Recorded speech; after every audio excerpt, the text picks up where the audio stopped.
Work modes. What are some of the different ways that we can do work? We have defined work as being energy transfer across the boundary of a closed system in the absence of any temperature difference. So if we have a closed adiabatic system, and this is one in which there's no heat transfer, the work done on the system equals its change in energy. We can write that as saying W is equal to delta E, where W is work, delta E is the change in energy. Examples of work would be a piston compressing a gas, a rotating turbine shaft, compression of a spring, and electrical current passing through a resistor placed inside the system. We are going to be looking at all of these different types of work. One of the most important forms of work is boundary work. Boundary work is done when a force acts on the boundaries of a system and deforms them. So if we have gas inside this cylinder and a piston either compresses or expands the gas, it is doing boundary work. Suppose we have a force F acting on that piston. What is the work done by force F? Assume that the piston moves by a small amount, dx. The work then, which is done, is delta W, which is F dx. The movement of the piston is resisted by the pressure in the gas, P. A is the cross-sectional area of the piston. F, therefore, is equal to PA. Now note that this assumes that we have a quasi-static process. If F was exactly equal to PA, then the piston wouldn't move. So F has to be an infinitesimal amount greater than PA. The piston then will move infinitely slowly, and we have a quasi-static process. Delta W we can therefore write as being equal to PA dx. The work done on the system, therefore, is delta W, which is PA dx. Now, when the piston moves through dx, the volume of the gas is reduced by an amount dV. We can therefore write that A dx is equal to minus dV. Now, note the negative sign. dx and dV have opposite signs. So if dx is greater than 0, which means that the gas is compressed, dV is negative. If, on the other hand, dx is less than 0, then dV is greater than 0, and the gas expands. We can therefore substitute minus dV for A dx. Delta W, therefore, is equal to minus P dV. Now, this takes care of our sign convention. So if we have compression of the gas, which means that dV is less than 0, then delta W is positive, which means that the surroundings do work on the system. We are adding energy to the system. On the other hand, if we have expansion, which means that dV is greater than 0, then delta W is negative, which means that the system does work on the surroundings, and the energy of the system therefore decreases. To evaluate the boundary work, we can integrate delta W. So the boundary work will be minus integral P dV, and the limits of integration over here are from V1 to V2. We can show this process on a PV diagram. So we mark our initial state, state 1, where the volume is V1. After the compression, the final state is state 2, where the volume is V2. And in between, we can draw our process path, which gives us a relationship between the pressure and the volume. The area under this curve is the integral P dV. So the area under PV curve gives the magnitude of the work that is done. Now we can evaluate this for a constant volume process. So we have a gas inside a rigid container and we heat this up. So as it heats up, both the pressure and the temperature increase, but the volume remains constant. If we show this process on a PV diagram, it is just a vertical line where V1 is equal to V2, but P2 is greater than P1. The work done, which would be the area under this curve, in this case is equal to 0. So there's no work done in a constant volume process. In a constant pressure process, we can carry this out by heating the gas in a cylinder with a freely moving piston. So the gas will expand and it will do work on the surroundings. The pressure is constant because we have a freely moving piston, and there's work done by the system on the surroundings as it expands. The process on a PV diagram is a horizontal line where P1 is equal to P2 and the volume V2 is greater than V1. The work done, therefore, is the integral P dV. The pressure P is constant because P1 is equal to P2, so we can take it outside the integral and we are left only with the integral dV. If we evaluate that, the work W12 is then minus P times V2 minus V1. This is given by the area of the rectangle underneath the constant pressure line. Let's look at a constant temperature process for an ideal gas. Now we can do a constant temperature process by putting a constant temperature bath around the cylinder. And then as we compress the gas, it loses heat to the surrounding water and the temperature remains constant. We can show this on a PV diagram. But to evaluate that area, we need to know the pressure as a function of volume so that we can evaluate the integral for W12. Now we can get a relationship if we know that this is an ideal gas by using the ideal gas equation that PV is equal to mRT. So we write the pressure as being mRT upon V, and we can substitute that into our integral. If T is constant, then mRT is a constant, and we can take that outside the integral.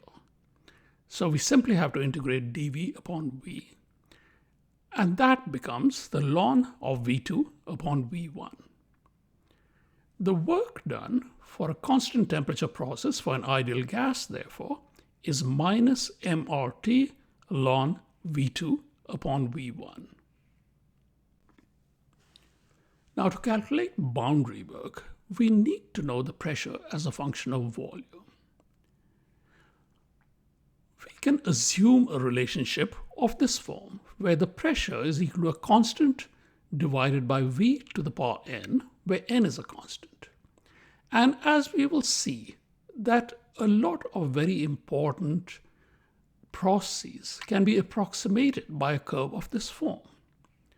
So any process that can be described by an equation of the form PV to the power n is equal to C, where C is a constant, is known as a polytropic process. Now some of the processes that we've already seen can be described by this. So if n is equal to 0, then P is equal to C. So this is simply a constant pressure process. If n is equal to 1, then PV is equal to C. And this is the process we just saw, which is a constant temperature process for an ideal gas. Now, if we want to calculate the work in a polytropic process, we can substitute that equation into the expression for work. If we take C outside the integral, then we have the integral of dV upon V to the power n. Now, if we assume that n is not equal to 1, then W12 is equal to minus C, V to the power 1 minus n upon 1 minus n. And we have to evaluate that between the limits V1 and V2. We can substitute the two limits inside this expression. And then let's take C inside the bracket. So the work becomes C times V2, 1 minus n, minus C times V1, 1 minus n, divided by n minus 1. And note that we've taken the negative sign inside the bracket as well.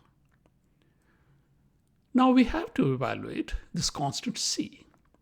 We know that for a polytropic process, PV to the power n is equal to C. This equation has to be satisfied at every stage during the polytropic process. It has to be satisfied both at the initial state, where we have P1, V1, as well as the final state, where we have P2, V2. Now let's take this expression for C, P2, V2 to the power n, and we'll substitute it in the first occurrence of C in our expression for work. We take the other expression, P1, V1 to the power n, and we'll substitute it for the second occurrence of C. And then we can simplify it, and what we get is that W12 is P2, V2 minus P1, V1 upon n minus 1. And this gives us an expression for work in a polytropic process where n is not equal to 1. A second very important form of work is what is known as flow work. So if we have fluid flowing through a control volume, we have to do work to push the fluid into the control volume because there's a pressure in the control volume which resists the fluid being added. At the same time, when the fluid leaves the control volume, the fluid inside the control volume has to do work in pushing the fluid out because there's a pressure in the pipeline which is resisting the movement of the fluid. So let's assume that we've got a force F which is pushing the fluid element in. We have a fluid element which is about to enter the control volume, and this has a mass m, it has a pressure P, and it has a volume V. The cross-sectional area of the inlet pipe is A. The distance that force has to move to push this fluid element in is L.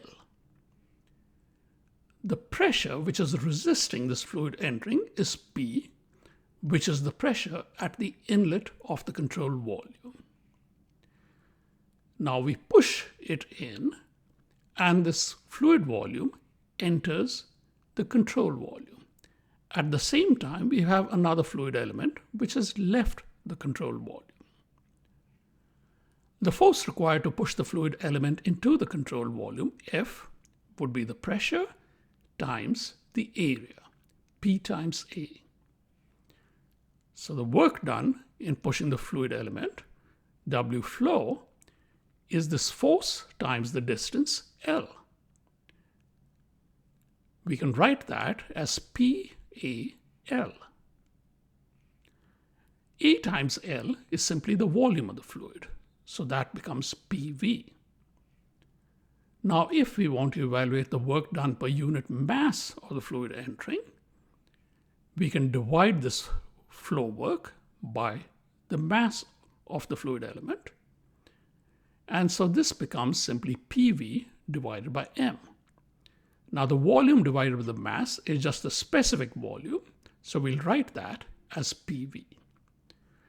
So this is the flow work per unit mass of fluid which is entering the control volume.